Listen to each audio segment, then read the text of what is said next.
ইয়াত উপস্থিত থকা স্বনামধন্য গণতন্ত্ৰক বিশ্বাস কৰা পবিত্ৰ গ্ৰন্থ হিচাপে সংবিধানখনক বিশ্বাস কৰা ইয়াত উপস্থিত থকা মোৰ শ্ৰদ্ধাৰ ব্যক্তিসকল, মই সকলোৰে নাম লোৱা নাই, সাংবাদিক বন্ধুসকল, আজি এই আমাৰ ইয়াত আমি যিসকল দীঘলী পুখুৰী পাৰত সিদ্ধিনাথ শৰ্মা ভৱনত যি কম সংখ্যক মানুহ উপস্থিত হৈছোঁ, ইয়াৰ অৰ্থ এইটো নহয় যে শিয়ালৰ জাক জাক সিংহৰ এজন। মই এটা কথা আজি আপোনালোকক ক'ব বিচাৰিছোঁ, কা আন্দোলনত যেতিয়া ছাত্ৰ সমাজে কা আন্দোলন কৰিছিলে, প্ৰথম দিনাৰ পৰাই ছাত্ৰ সমাজৰ লগত কা আন্দোলনৰ লগত কেব আন্দোলনৰ লগত আমি সন্মুখৰ পৰা যুঁজি আহিছিলোঁ। এতিয়া আহি থাকোঁতে এজন মানুহে কৈছে, ফোন কৰি কৈছে, বাইদেউ সকলো দেখোন বিজেপিলৈ গ'ল, আপোনালোকো বিজেপিলৈ গ'ল। মই আজি আপোনালোকক ইয়াত এটা কথা ক'ব বিচাৰিছোঁ, কম সংখ্যক মানুহ হ'লেও নৈতিকতাৰ যুদ্ধখন জিকিবৰ কাৰণে বহুত মানুহ নালাগে। নৈতিকতাৰ আন্দোলন জিকিবৰ কাৰণে কম সংখ্যক মানুহ, আপোচবিহীন মানুহেই এই নৈতিকতাৰ যুঁজিবৰ কাৰণে যথেষ্ট। মই আজি এই ফিল্ডৰ পৰা হিমন্ত বিশ্ব শৰ্মাক এটা কথা ক'ব বিচাৰিছোঁ।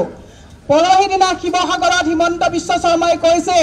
যে এইসকল যিসকল হতাশগ্ৰস্ত মানুহ এওঁলোকে উন্নয়ন নিবিচাৰে। মই হিমন্ত বিশ্ব শৰ্মাক ক'ব বিচাৰিছোঁ, কোনবিলাক মানুহক লৈ উন্নয়নৰ কথা কৈছা, য'ত 85,000 মানুহে আজি গৃহহীন ভূমিহীন হৈ গুৱাহাটীত মাটিৰ পট্টাৰ কাৰণে হিয়া ধুকাৰি নিদ্ৰাহৰণ হৈছে, সেইবিলাক মানুহৰ সংস্থাপনৰ কথা নাভাবি তুমি বুলডোজাৰ লগাই যিবিলাক মানুহৰ নিদ্ৰাহৰণ কৰিছা, তুমি অভাৰব্ৰিজ বনাই উন্নয়ন হৈছে বুলি কৈছা নেকি? আমি প্ৰত্যাহ্বান জনাইছোঁ।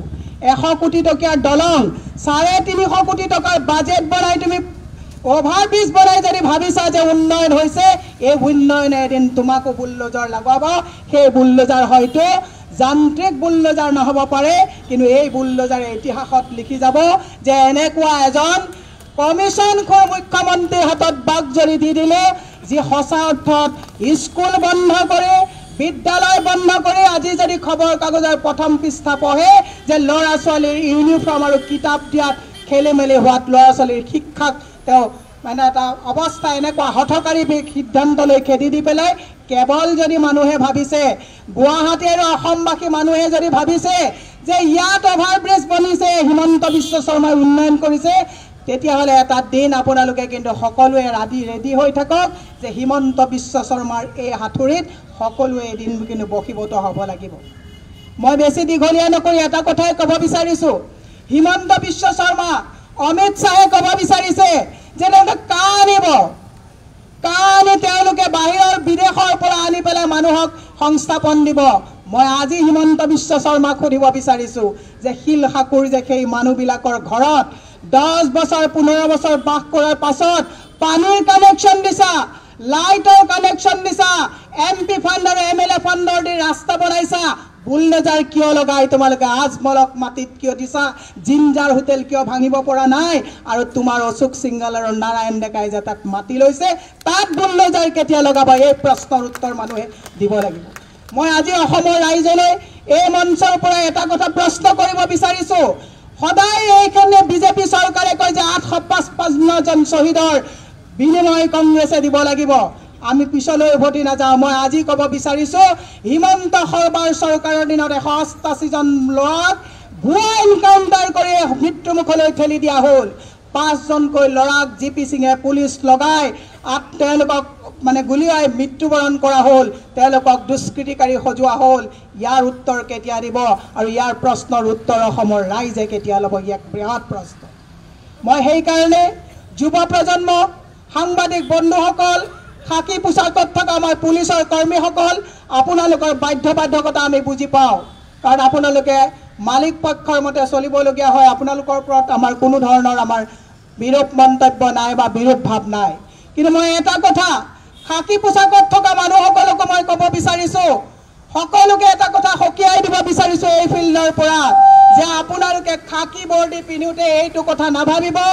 এনকাউণ্টাৰ কৰিলে 10 বাৰ আপোনালোকেও চিন্তা কৰিব যে আপোনাৰ গাড়ীৰ তেলৰ পৰা, দৰমহাৰ পৰা সেই খাকী পোছাকযোৰলৈকে ইয়াত বহি থকা প্ৰত্যেকজন মানুহৰ কৰ কাতলৰ পইচাৰে আপোনালোকক দৰমহা আদায় দিয়া হয়। মই সেইসকল শিক্ষক সমাজকো এটা কথা বিনম্ৰভাৱে অনুৰোধ জনাইছোঁ, ময়ো অসমীয়া মাধ্যমৰ বিদ্যালয়ত পঢ়ি আহিছোঁ। আজি অসমীয়া মাধ্যমৰ বিদ্যালয়বিলাকৰ যিটো এটা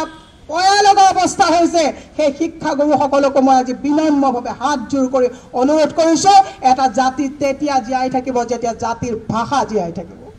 আজি শিক্ষকসকলে নিজৰ স্কুলখনত আগতে আজি অকমান আগত মই বহুতে কথা পাতিছোঁ যে আমি আগতে যেতিয়া স্কুলত পঢ়িছিলোঁ শনিবাৰে বন উঘালিছিলোঁ স্বচ্ছ ভাৰত আমাক হিমন্ত বিশ্ব শৰ্মা নৰেন্দ্ৰ মোদীয়ে স্বচ্ছ ভাৰতৰ কথা শিকাব নালাগে গান্ধীজীৰ স্বচ্ছ ভাৰতৰ সেই চশমাযোৰ লৈ তেওঁলোকে গান্ধীজীক যিটো নাথুৰাম গছক পূজা কৰি গান্ধীক যিটো হাতুৰি মাৰিছে তাৰ প্ৰত্যুত্তৰ প্ৰতিজন নাগৰিকে দিব লাগিব স্বচ্ছ ভাৰত আমাক বিজেপিয়ে শিকাব নালাগে কেমেৰা লৈ নৰেন্দ্ৰ মোদীয়ে সাগৰৰ পাৰত বটল তোলা ফটো মানে স্বচ্ছ ভাৰত নহয় হাতত ঝাৰু লৈ কেমেৰা লৈ যোৱা মানে স্বচ্ছ ভাৰত নহয় স্বচ্ছতা নিজৰ অন্তৰৰ পৰা আহিব লাগিব যিজন মুখ্যমন্ত্ৰীয়ে নিজৰ জাতিটোৰ ভাষাটোক আজি এফালৰ পৰা গল চেপা দিছে দুৰ্ভাগ্যজনক কথা এই ১.৫টা বছৰত ১১,৪৪৩খন প্ৰাথমিক বিদ্যালয়ৰ পৰা বিদ্যালয় বন্ধ কৰা হৈছে আৰু অসমৰ সুধী সমাজ সকলোৱে নীৰৱ মই দীঘলীয়া নকৰোঁ আৰু বহুত বক্তা আছে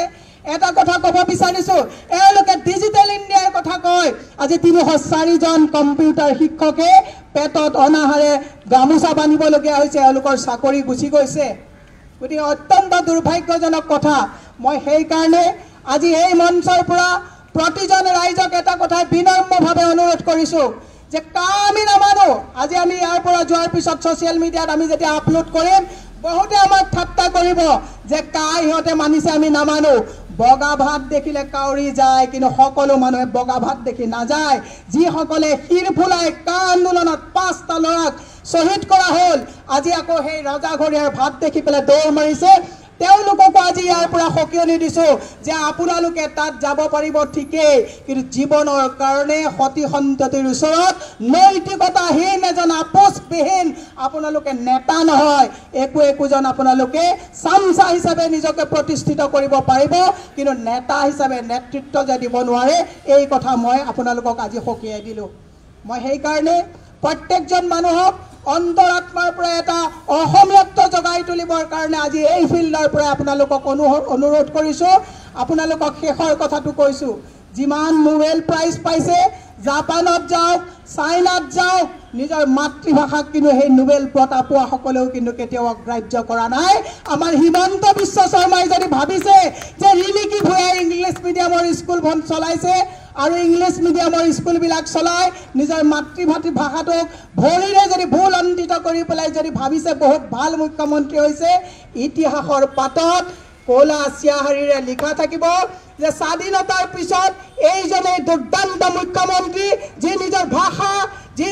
নিজৰ মাতৃভূমিক যি নিজৰ ভাল যিসকল আমাৰ দেশৰ ভাৱে নিজৰ জাতিটোৰ বাবে মাত মতা মানুহক যিসকল ব্যক্তিক আমি অনুষ্ঠান হিচাপে শ্ৰদ্ধা কৰোঁ তেওঁলোকক তুচ্ছ তাচ্ছিল্য কৰা এইজন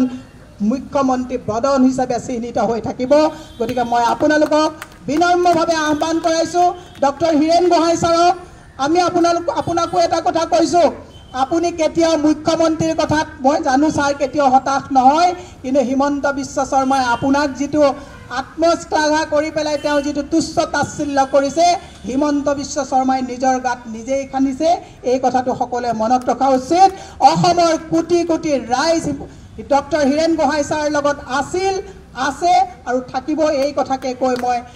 আমি নামানো বুলি কৈ আমি সকলোৱে ইয়াৰ বিৰোধিতা কৰি যাম বুলি মই আজি আপোনালোকক প্ৰতিশ্ৰুতি দি কোনো কাৰণতে যাতে জাতি মাটিৰ ভেটিৰ লগত আমি আপোচ নকৰোঁ তাকেই আপোনালোকৰ ওচৰত প্ৰতিশ্ৰুতি দি মোৰ বক্তব্য মই ইমানতে সামৰণি মাৰিছোঁ জয় অসম।